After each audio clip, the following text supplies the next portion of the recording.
Ladies and gentlemen, boys and girls, and co-parents of all ages, this podcast is for you. Introducing and the center ring, the Amicable Divorce Expert, Judith Weigel. The topic for today's episode is burnout. Burnout for women who work and raise families, but for all the men listening, this applies to you too. Burnout is burnout is burnout. And depending on the amount of time you interface with your family and your children, gentlemen, this could equally apply to you. But the two ladies that we have on our program today, Dr. Jacqueline Kerr and Kristi Rible, are specifically going to talk about workplace burnout. And if they continue to just reference women, just hang in there because it's a topic that does apply to everybody. Let me give you a little bit more background on who these exceptional women are. Let's start with Dr. Jacqueline Kerr. Dr. Jacqueline is a mom, behavior scientist, and burnout survivor, but she's also most recently a TEDx speaker. Lots of credit for doing that, Jacqueline. She is in the top 1% of most cited scientists worldwide. She left her position as a public health professor in 2018 and now hosts the podcast Overcoming Working Mom Burnout, where she interviews researchers, diversity experts, and leadership coaches. She's on a mission to dismantle the causes of working mom burnout. You go, girl. And her TEDx talk provides solutions that we can all use to change the social norms around burnout. Welcome, Jacqueline. And next is Kristi Rible. As founder and CEO of the Huuman Group, which is a leadership coaching and culture consultancy, Kristi is dedicated to humanizing the workplace, good luck, by building caring leaders for thriving cultures. But I know you're on the right track. She is also a vocal advocate, international speaker, and educator in support of the advancement of working mothers, women, and caregivers who find themselves overloaded, underpaid, and often misrepresented. She teaches a course at Stanford titled Motherhood and Work, Challenges and Opportunities for Change, and created a film, which I love this, Global Mothers, Global Daughters. Ladies, thank you for being here. I know your schedules are crazy, so thank you very much. Thank you for having us. And thank you for addressing the topic of burnout. So this is a divorce podcast, and most mothers do work. If they didn't work during the marriage, they're certainly now working once the divorce has taken place because there are two households, the same number of children, and the expenses go on and on. Jacqueline, I first of all would like to address the reason why you did the TEDx talk, because this is going to give people a big window into who you are and why you chose that topic. And so please share with us journey to the topic. Thank you so much. And my experience was that I burned out, but I didn't even know it at the time. I was working in public health, very aware of stress management strategies to help with health. For example, I would run my dog every day, try and get lots of sleep.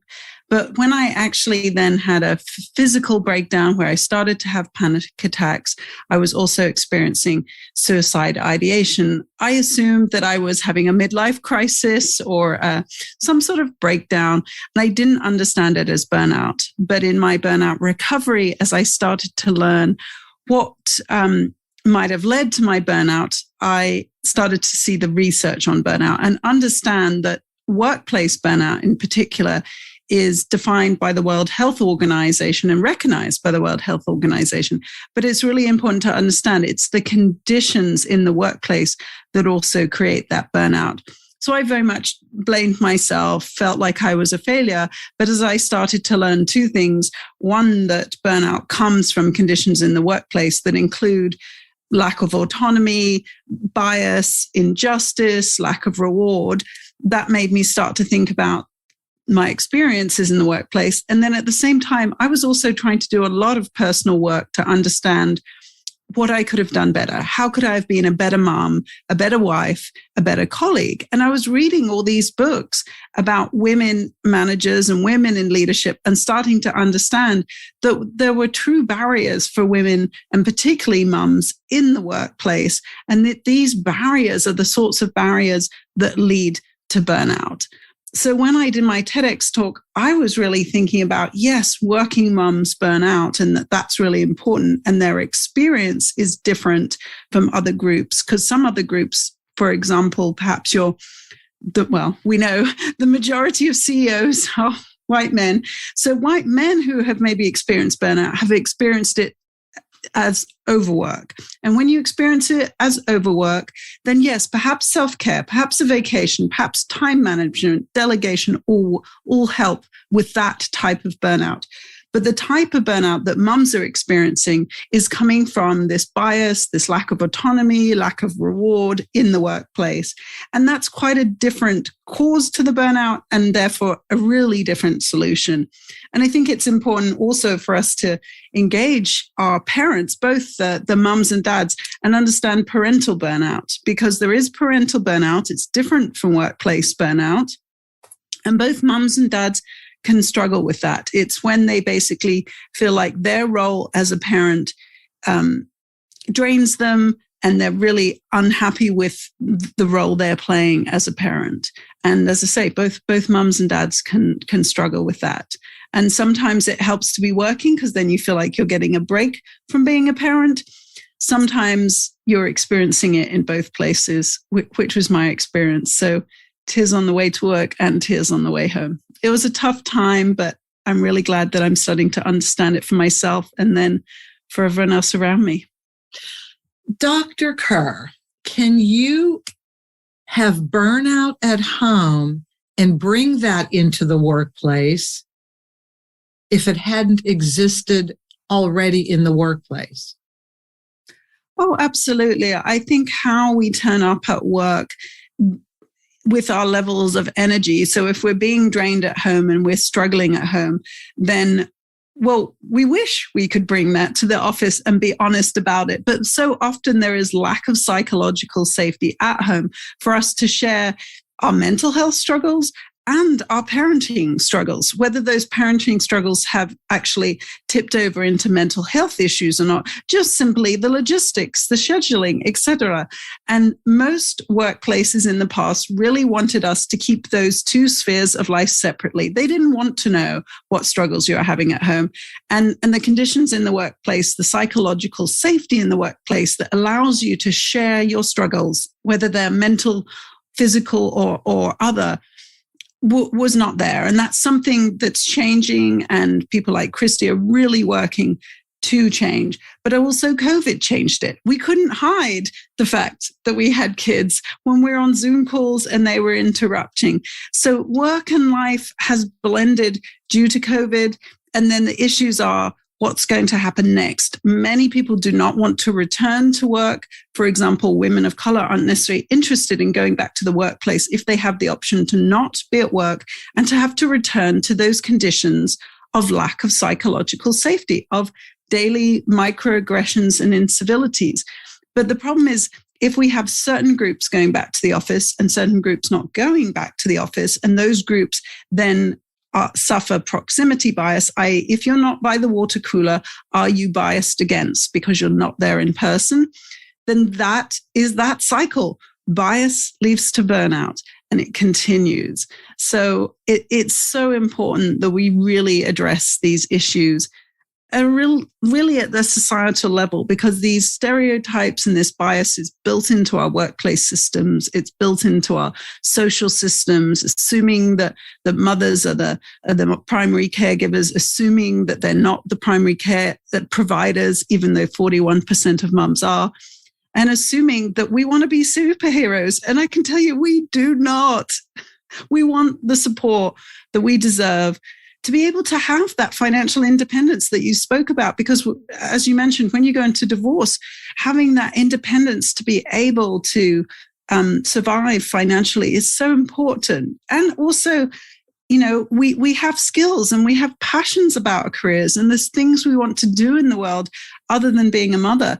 But I think that transition to having women being able to be financially independent because of their work, that's such an important gain for women, and it needs to be supported, and it shouldn't be something that is so difficult to maintain. So the answer, the remedy to what you've just described, Dr. Kerr, may rest in what Kristi is doing with the Huuman Group. Can you pick it up from here and explain what you're doing with the Huuman Group? And can you accomplish the remedies for Dr. Kerr that are necessary? That's our goal, Judith. That's our goal, 100%. So what we're doing at the Huuman Group is really all about, as you said in the intro, it's about humanizing the workplace. And I know you chuckled and said, oh, good luck with that, right? There's a little difficulty in that when you think about it in this broad sense. But when you take it down to the simple levels of people wanting to feel seen, people wanting to be heard, and breaking down the biases through the ability for people to have coaching from an individual coaching perspective, from a group coaching perspective, and then from an opportunity to learn, right? Learn about what does it mean to be a gender intelligent leader? What does it mean to be a culturally intelligent leader? What does it mean to be understand age diversity too, all these different things, right? And have that emotional intelligence. When we have leaders that can grasp all of those things and understand it and be able to sit with their individual managers and employees and hear their stories and be able to try and walk in their shoes, we definitely can decrease that that push to be burned out, right? And so that is a lot of what we're doing. That is the goal. The goal is to create teams that feel psychologically safe, as Jacqueline, as Dr. Kerr was saying, to be able to be in a team that is diverse and feeling psychologically safe has everything to do with reducing burnout in the workplace. So while we have all these things going on at home, right, with parents and going through divorce and all this stuff going on at home, if we also have all that going on at work, then we are, as Jacqueline said, we are double timing. We are in our two jobs, our two roles, burned out in both, and that is just not sustainable. And we know that the percentages of caregivers in the workplace and dual working couples have continued to rise over the course of the last decades. And so employers can no longer look away. They can't look away. They need to address this head on. And so that is what we are helping organizations do, is to address this head on. And so can I assume that it's from the top down right now, that you have to educate the managers and the leaders of the companies? And then how do you get to the employees to provide that safety net? It needs to come from all sides. It can't come from top down. It absolutely must be modeled by the leadership of an organization. That's 100% necessary. But at the same time, middle management is incredibly important, because middle management manages up and they manage down. And we also know that middle management is typically those that are the most burned out. So really focusing on those middle layers of the organization have the most far-reaching impacts and effects on both levels within the organization. But leaders must be modeling these things. They must be modeling. If they have children, they must be parenting out loud and saying, I am leaving early today because I have to take my child to the doctor. And we want to see men doing that too, right? Male caregivers doing that. And so modeling the reality of our full, complex lives at work, bringing your whole self to work, is a reality that we live. And so the modeling of that is critical. Is there a concern, Kristi, that too much of an employee's personal life will come into the business environment and prohibit productivity? Again, that comes down to psychological safety. How safe do you feel within your teams to be able to bring your personal things to your manager, to your teams? And so too much is really dependent on that person and that team and how safe they feel in that environment. So if there is an employee that is feeling like they can't share anything that's happening in their personal life at work with anyone, there's no safe space for them to do that, I would say that would lead to more difficult working environments for sure, less engagement, less productivity at work. So that's really something to pay close attention to. Dr. Kerr, can you add to that? Yes, I think it's really important for workplaces to understand that well-being comes first. Well-being precedes productivity. I think a lot of people think that our jobs, when we feel successful in them, that will make us feel happy. And that's really the productivity of your job leads to your feeling of fulfillment and therefore your happiness. But that just isn't the case. Yes, in some circumstances, that type of flow can occur, but it's really important that if we do not turn up to work healthy, then the productivity does not follow. And so I think a really good way to think about this is the shift that happened in schools that we also need to see in workplaces. So for example, schools were noticing that their grades were falling. And then they started to blame the parents and say, the kids are not coming to school having eaten, rested, etc. They're coming to school unhealthy, and we start to understand that our health is related to our grades, for example, of our students. And so for ages, they just blamed the parents.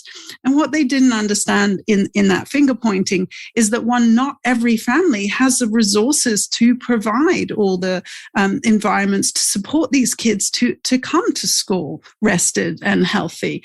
Some families, if they've got shift work, the kids can be getting disturbed or playing caregiver roles themselves.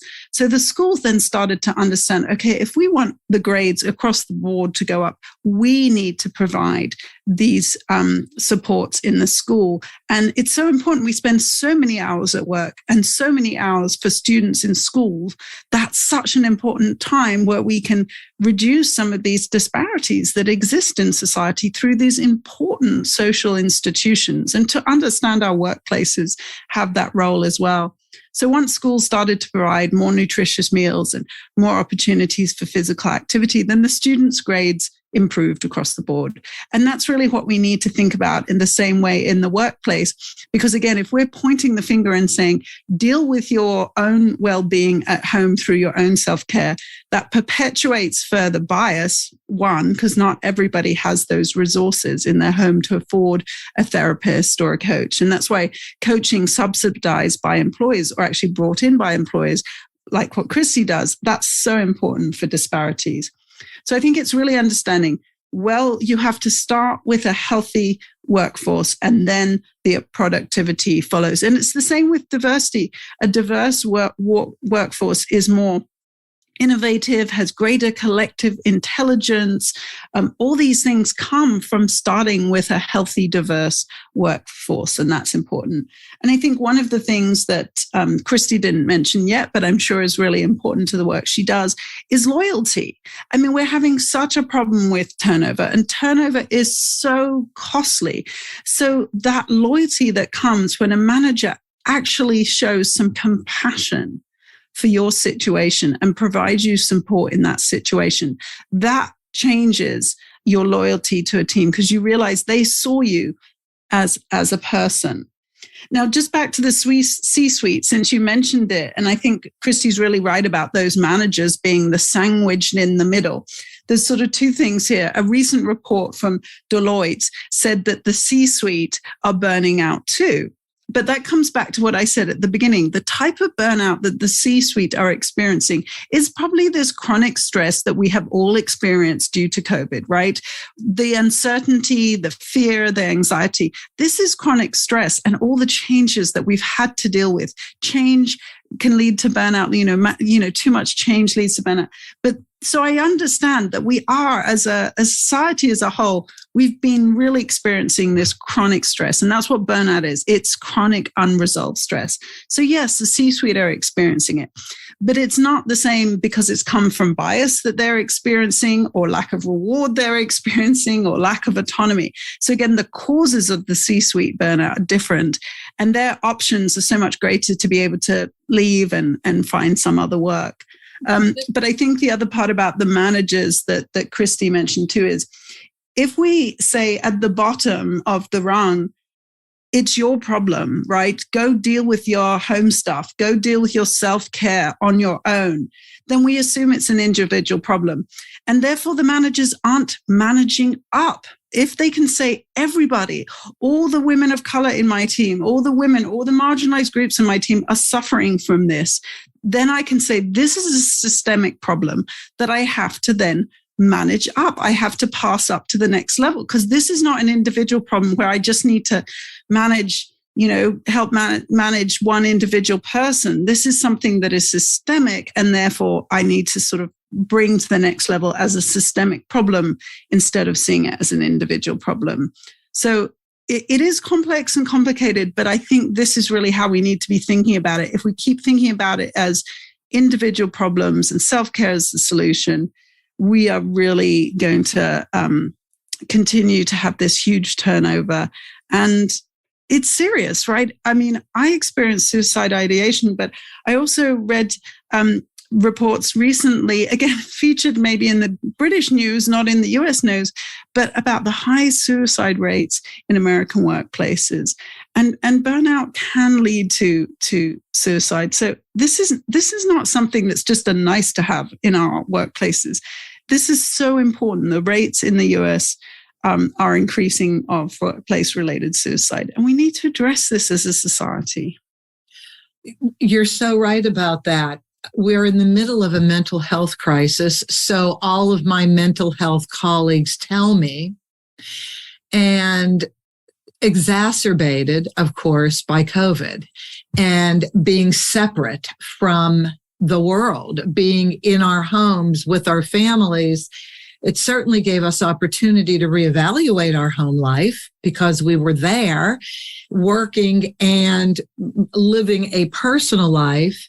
But then you have what you also mentioned, Dr. Kerr, you have the choices now. Do you return? Do you not return? And you have companies dealing with both sides, which I expect, and I'm going to throw this over to you, Kristi, I expect is causing a bit of a dilemma in how the corporation or the company is supposed to function overall.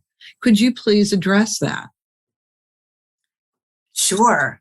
I think what Dr. Kerr was talking about in many amazing things, but the piece around retention, right? And how important it is for companies to retain their employees. And we are in this moment of the Great Resignation, where COVID really ignited that, because people started to look more internally, to think more about what is my purpose, what's important in my life, how can I sustain, right? And the job market has been doing fine, at least in the US, to the extent that many employees had an opportunity to look elsewhere to see if they could find something that was better suited to their individual needs. That being said, this time is not going to last forever, right? This time where employees are in control, more or less, depending on the segment of the demographic segment you're looking at. But let's say employees have the upper hand right now to search and find that company that fits their values, that fits the way they want to work, hybrid or on-site, etc. That time is going to change sooner than we think. And when that time happens, companies are going to be again in this position where they're going to have employees that may want to leave, but can't because the job market isn't as good. And they're going to be very unhappy if the organizations don't start to do something. So yes, it's sort of a double-edged sword, right? We want to retain our happy employees and keep them in our seats and keep them happy. But also when this time comes where employees aren't in control and they are stuck, well, guess what? Organizations have to do something then too, right? Because they are going to then have employees on the payroll that are not happy, that are not engaged, that are not healthy, that are not doing the jobs they were hired to do because it's just too much to handle. And these are good employees. These are smart people. They've probably been around a long time, but this is why, depending on which way you look, it's important for organizations to address either way. You've got a good culture, address it. You've got a poor culture, address it.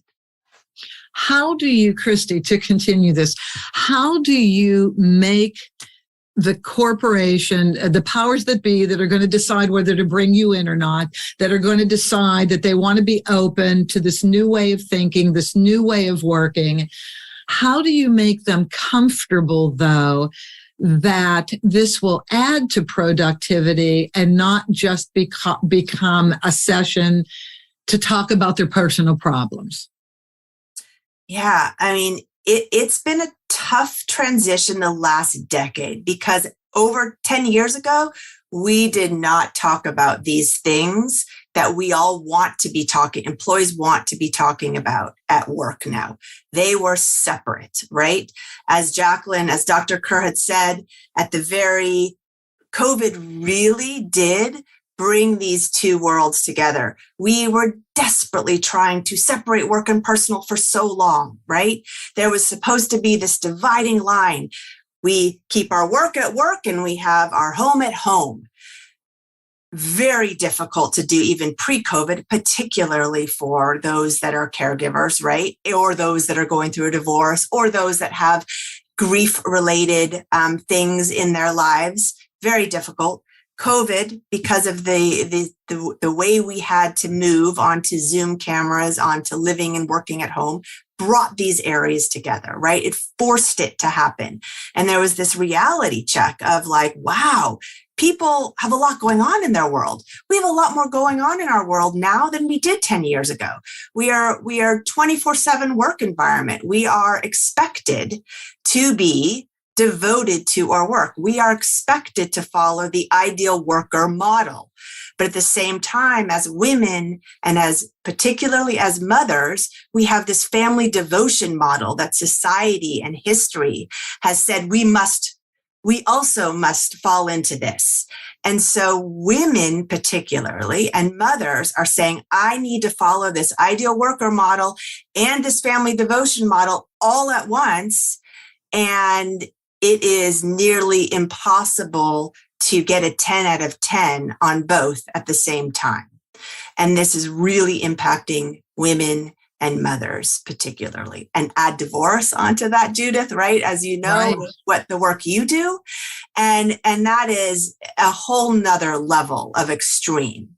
And so to bring these, what they used to be called soft skills as leading the way for leadership now, we're calling them human skills. There's a lot of everyone's talking about these are human skills. These are critical. Say what they are, Kristi. Say what they are. Name a couple soft skills. This is bringing empathy into the workplace. Number one, having that emotional intelligence, having the ability to connect with others, right?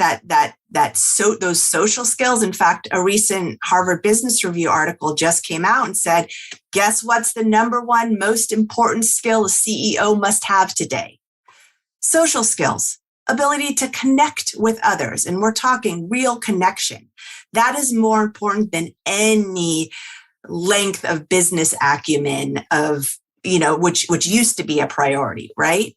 So things are absolutely changing. This ability to connect with your team, to take the time to hear and understand others' individual stories and circumstances is tantamount to a corporation's success today. I want you, Dr. Kerr, to comment on anything that jumped out at you that Kristi was saying, but I just want to inject quickly. Dr. Brené Brown just came to mind because when she started talking about vulnerability and how the walls break down between you and whomever you're speaking with, if you allow yourself to be vulnerable and just say whatever it is that may be influencing you today and how you're going to perform and how you're going to interface at work. I think that was huge. That was huge. So I want to throw this back over to you, Dr. Kerr. What was jumping out at you that you would like to piggyback on that Kristi was saying? Well, I think first to just address the point you made about Brené Brown, which is she did open up this whole ability to show that vulnerability was no longer a weakness. Now, we have a very typical model of leadership that is aggressive, competitive, and almost none of the things that Kristi mentioned. And unfortunately, those systems still mean those types of behaviors are rewarded. And we often see, this goes back to this burnout issue where I was saying lack of reward. So when men or women perform equally, the men's potential is then judged as stronger than the woman's. And this has been shown again and again in research studies to be simple bias that men and women both have. So again, we have to change the systems so that instead of measuring people on this potential that has no basis in objectivity is not the reason. It's the performance. So there are lots of ways in workplaces to actually institute less biased systems. So one of them is not to have self-appraisals when we go up for promotion, is to have structured interviews for hiring and promotion, to have diverse teams making the decisions, because again, a single manager brings their own bias and they want to then have this unstructured conversation and talk about golf with a candidate. And so that lack of structure, the lack of objectivity are all the things that then bring bias into the system. So there are lots of ways, and there are books, for example, by a Harvard professor, the head of the business school at Harvard, Dr. Iris Burnett, and she has a whole area of research showing that we can design workplaces and society to reduce inequalities. And this is all based on really strong studies and scientific evidence. But I think just back to that point about Brené Brown's work, she has also partnered with Tarana Burke, again, to understand what is vulnerability like for a person of color. And there were so many stories in that book written by women of color, mothers of color, and basically saying it is not safe for them. It is too much of a risk for them to be vulnerable. That in some ways, that is actually still, unfortunately, a white privilege, because the level of safety that they have to have for themselves and for their families constantly means that they do not have that opportunity. It's just not safe for them yet to be as vulnerable as we might be able to be as white women, for example. So I think, again, that there's so much that comes back to that psychological safety that we have to have. So it's okay that all groups actually show up and talk about their personal experiences at work. And I think we've still got a long way to go there. There's been enough in the news, in social media, discussing about, well, with COVID and the lack of medical attention available if they get sick versus in a different community, that may be more Caucasian, have a little bit more money. They have more availability of that. But talk to me about where my thinking may be wrong. To me, it seems like when there is an African-American mom as the sole parent in a household, that parent seems to be a very strong parent. And I listen to their children reference them in talks on media about how strong these women were, being the sole providers of their families. How does that not translate into the workforce, that strength? And maybe it does. It does. Yeah. So it's really interesting. There's a couple of things there about resilience models of stress that I can speak to there. And there are definitely fantastic books, for example, by Dani McClain, and basically saying that she, as a mother, had to really, really always be there for her kids and advocate for her kids. And that was something that she had to do, and there wasn't a choice for her to do that. And again, the strength of these women of color is incredible. And there's data, for example, from an organization called Information, where basically they're saying that women of color have so much resilience and innovation that they bring to the workplace. So that's partly why we need such diverse teams. But I think one of the things we have to acknowledge is, even in the medical research, that we're not acknowledging this resilience, this incredible ability that people of color have to adapt to the stress that they're experiencing. And actually, I just helped a young woman of color submit a grant to the National Institutes of Health, basically sort of explaining that even our genetic and other models of stress have assumed that Black communities are disadvantaged and have not actually given enough credibility to their experiences of coping with stress and how that could have had epigenetic changes in their body. So it's cutting edge science that you're actually sort of tapping into here, Judith, that we, because of our medical model that has come so much from a white framework, and that we know provides such disadvantage to communities of color and individuals of color in how they're treated in the healthcare system, and even how the data are collected. Because if we rely on healthcare system data and then Black communities aren't using the healthcare in the same way, our data that we've collected over these decades around stress and disease all has its bias. And that's why it's so important that we now have community-based research instead of just this medical model of research. So it's exciting stuff as far as I'm concerned, in terms of that we are changing the stories. And when young women of color remain researchers and don't burn out from their research professions, then we can change these models of care. And I'm excited for that future too. Kristi, if you could do exactly what you wanted to do and implement your ideas in a corporation, what would you do? What would this look like? I love that question, Judith. That's a great question. I think we talked about it a little bit, but I think at the end of the day, what it's coming down to is self-awareness. Number one, leaders must become self-aware. And predominantly, this does mean white leaders need to become educated, self-aware to their own biases, educated to the stories of others. And so it starts there, self-awareness, I think, for all of us, right?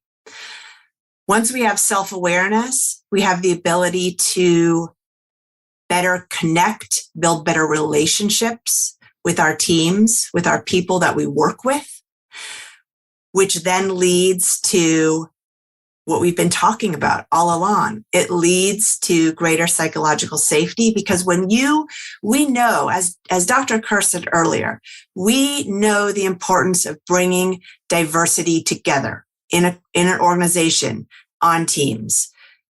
Smart companies get that now. on paper, philosophically, they know that this has to happen. And so, yes, there's been a hiring push to do this, but we also know that we can't just bring in a person of color and have everything be okay, right? That doesn't solve it. That maybe adds diversity on paper, but if we again, don't have these other pieces of self-awareness and understanding and trust and relationship building, we are not going to bring the value. We are not going to be able to experience the value that difference brings to a team and to an organization. So it becomes even more important for leadership to start modeling these things, to start bringing a trusting environment, together, and to really build this feeling of safety, right? This feeling of safety. So all those things. And again, this is about leaders. This is about employees. This is about really everyone in an organization to build that self-awareness. But how does self-awareness get addressed? Because you can easily have executives and managers saying, well, I'm self-aware. I know what's going on. What don't I know? That's great. How do you do it though? You're right. And that's where everyone, this is where what we do at the Huuman Group is we have this blend of group and individual coaching. The group coaching is really together as a team, talking about things, feeling safe to explore topics, and having it be a space where it's okay to explore those topics. And alongside that is this individual coaching. Coaching it's exploded over the last few years. It's not a secret as to why it's exploded, because of the mental health crisis we're seeing. So those individuals who felt as though, well, I'm not having a mental health crisis, it would just be nice to talk to someone, whether or not they're having a mental health crisis doesn't matter. At the end of the day, everyone needs someone to talk to in a space that feels comfortable and confidential, and where you can explore these areas within yourself. And that's hard for a lot of leaders to do, right? It takes time, right? There are a lot of leaders who are not ready to do that yet. But in time, the more we can train ourselves to vulnerability, as Brené Brown says, that is the path to courage, and really start to put those skills at the top of the list of what's important to be a good leader, that's when we can start to see differences in the workplace. And if I can just sort of bring the science back into that skill development, because as a behavior change scientist, it's so important that we move from awareness, that self-awareness, through intention, which is we really do want to make a change, into actually making the change that is action. So one of the things about coaching is it does develop these skills. It gives you so many opportunities to learn, to actually practice, to get feedback, to have each other cue each other so that you actually are moving into action. So there's a whole area of behavior science that is about skills development and not just awareness. Because the problem with the awareness, and this is where our research has also shown the big problem with unconscious bias training. Unconscious bias makes you aware of the issues. And then what people say is, now I'm aware, I'm finished. The work is finished. From now on, I'm an aware person, so I just have to be myself and go forward. So in some situations, the unconscious bias training has actually led to poorer behaviors in the workplace, if no change in behavior as well, because awareness is important. Like, it's a really necessary step, but it is not sufficient. You have to develop the skills. You have to practice them day on into the workplace. And this is the other place where bias and burnout comes together. So essentially, our brains are hardwired to think in stereotypes, right? That's essentially how we're hardwired. So when you're trying to reduce bias, you have to mitigate that bias, that stereotype that is the first thing that comes into your brain. Now, again, coaching and skills development brings these other pathways, neurological pathways that you start to deepen and rely upon. But when you're exhausted, when you're in burnout, your brain stops being able to access those other pathways, and the effort that you have to put in to mitigate that first response that your brain wants to go to, the effort that takes when you're exhausted and you have brain fog, for example, which is a symptom of burnout, then all those efforts, you're just going to struggle. So actually, we have data showing that physicians who are burned out become more racially biased. And when their burnout recedes, they reduce their behavior and their racial bias. Why? So it's so important because our brains can't, it takes more effort to reduce our bias because we are hardwired to follow stereotypes. Not only are we hardwired, but to be honest, society constantly rewires us.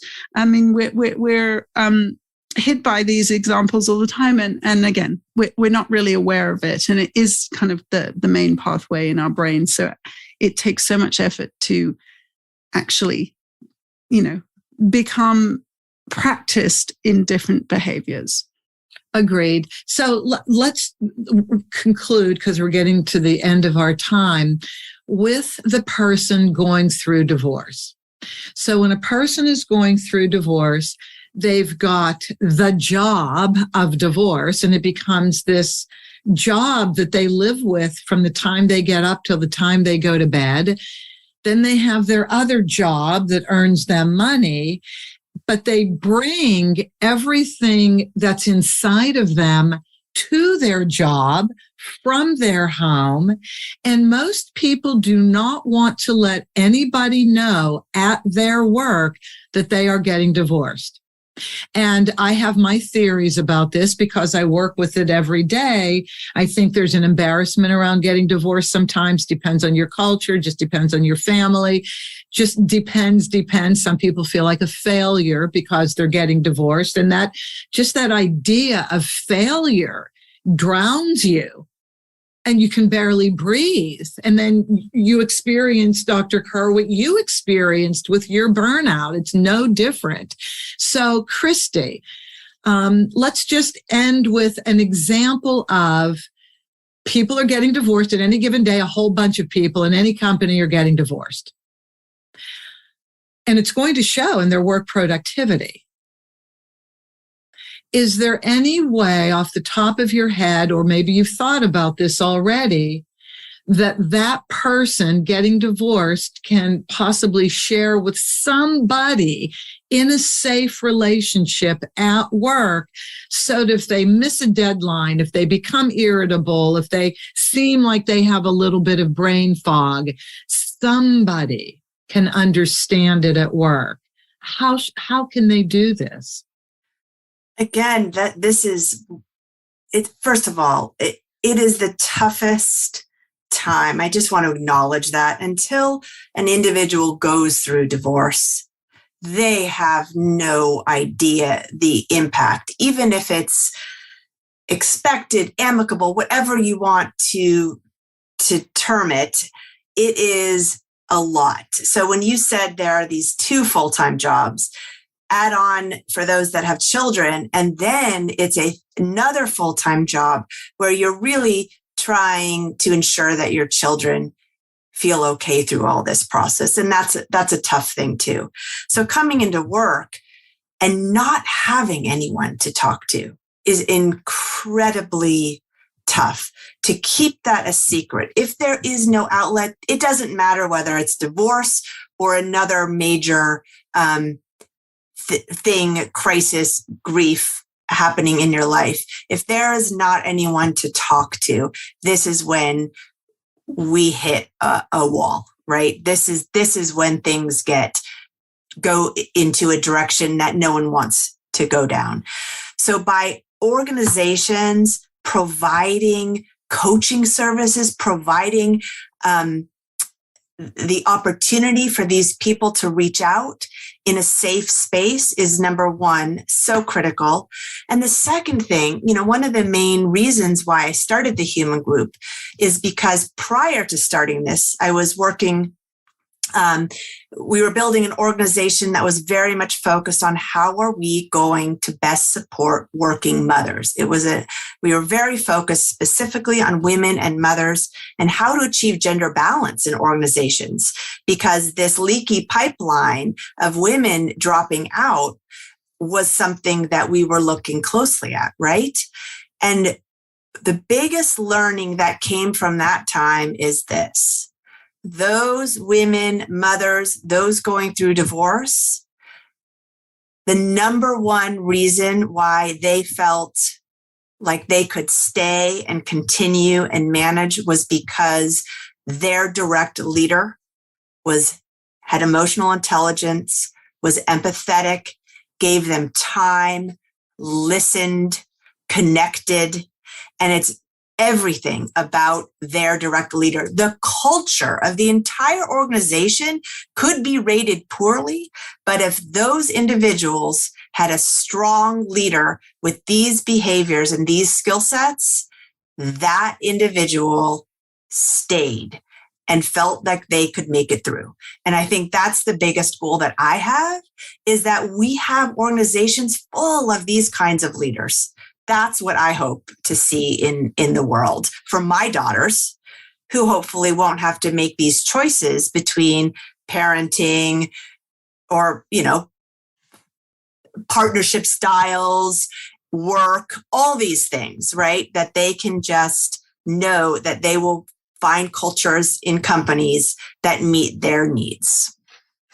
I am going to throw this one example out to both of you as we finish this wonderful, wonderful talk. And that's something that I read either this morning or yesterday on the internet. And it's post the Roe v. Wade decision that came out of the Supreme Court a couple days ago. And I believe I read, and tell me if any of you read this too, that JP Morgan Chase, Jamie Dimon, who seems to be one of those leaders, correct me if I'm reading this wrong, that is very much into cultural advancement and integration. And they're taking a stand against it. He started, I believe it's their company that started speaking out about how very important it was to support women. Did either of you read this? I've not read that one, but I have seen hundreds and hundreds of corporations that are taking a strong stand against this ruling. And it's all around the healthcare of women, 100%, that women deserve the right to choose the healthcare that is best for them. And that stand's been taken by Cisco, that stand's been taken by Levi's, that stand's been the list goes on. In my news feeds and algorithms, we are at a time when companies can no longer stay neutral to big issues. And I think companies know that today, and they're having to take a stand in terms of what they believe in, what the base of their employees believe in. And so I'm seeing lots of companies taking a stand. This must be warm your hearts. Dr. Kerr, would you like to jump in on that? Yes, so I think it's really interesting because we have also seen women's organizers, for example, like Reshma Saujani, try to become a congressperson herself and also then try to influence Congress. And actually, when I interviewed her on my podcast, she said, I can't wait for Congress to grow a heart. I need the businesses to do this work. So she basically shifted and said, I want businesses to provide subsidized childcare, and I want businesses to provide paid leave. Now, that's what's so important is what's the businesses, and businesses like Patagonia and other ones have been doing this. There is so much evidence to show this, but unfortunately, businesses still don't quite see the business case for themselves. I mean, there's so much evidence, but we hope that once businesses actually understand the business case themselves and see the benefits of doing this in retention and in productivity, then they'll realize we now have to influence Congress. Because I think that's what's so important is individual women and individual mothers. It's not our job as the already disadvantaged to basically advocate for these rights. Yes, we're going to, and we're all going to try as much as we can. But actually, the businesses are the ones with the power. to do this. So that's why they need to step up and do this advocacy work. And that's where I think we'll see the difference. And kind of back to what would a world look like where this actually works. The National Academy of Medicine has guidelines for burnout prevention, and they start at the board level. And they say when the board is actually accountable for the well-being of their employees, then it flows. So that's what I see. If we actually made well-being and I mean, women's rights in the Constitution, but it's the same in a workplace. If we actually saw well-being and equal rights as part of our key performance indicators, then the board would have to hold the CEO accountable. Then the CEO would have to hold his managers accountable, and that everything would follow from there. Well-being and equal rights would be prioritized, invested in, and we'd be measuring it. And then we'd actually realize when we tell people in a friendly email, go look after yourself this weekend or take a vacation, and it doesn't work, we'd actually stop doing that and start providing the things we need. So I think that's what's so important is actually if we start to measure these things because we're going to have to report on them, then we actually also start to connect the solutions to the most impactful activities that change those metrics. So in my mind, that's how I kind of see that it can flow. But yeah, businesses are such an important partner in advocacy, and they have so much power to do this. So I'm glad that they are stepping up and taking this role. And I hope they also then do it for paid leave and childcare and yes, as you can tell. Yes. And coming from the UK, I'm just so astounded by, the abortion rights and the healthcare services in this country, to be honest. So it's not like we don't know how to do this and have successful models from elsewhere. But there has to be such a major change in the culture, and it's a challenge. Invest in your employees and they will invest in you, the company. Is that the truest statement we can make ending this? That is truth. Yes. I appreciate the time you've both given us. That was an amazing conversation. And I am extremely happy that I've met you. I'm thrilled about the work that you're both doing. And I'm encouraged now. I can too easily become discouraged looking at life, but I'm very encouraged right now. And I thank you from the bottom of my heart for taking your time to spend with us and share the work that you're doing and your insights on the changes necessary for a viable, integrated society between business and our personal lives. Thank you very, very much. Thank you, Judith.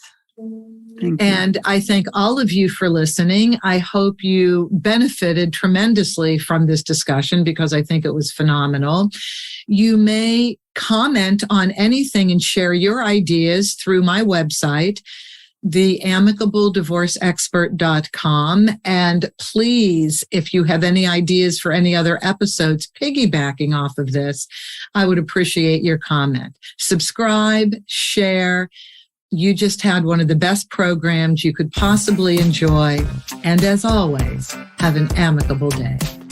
That's our show for today. Thank you for joining us. Be good to yourselves, be kind to your spouse, and cherish your children above all else.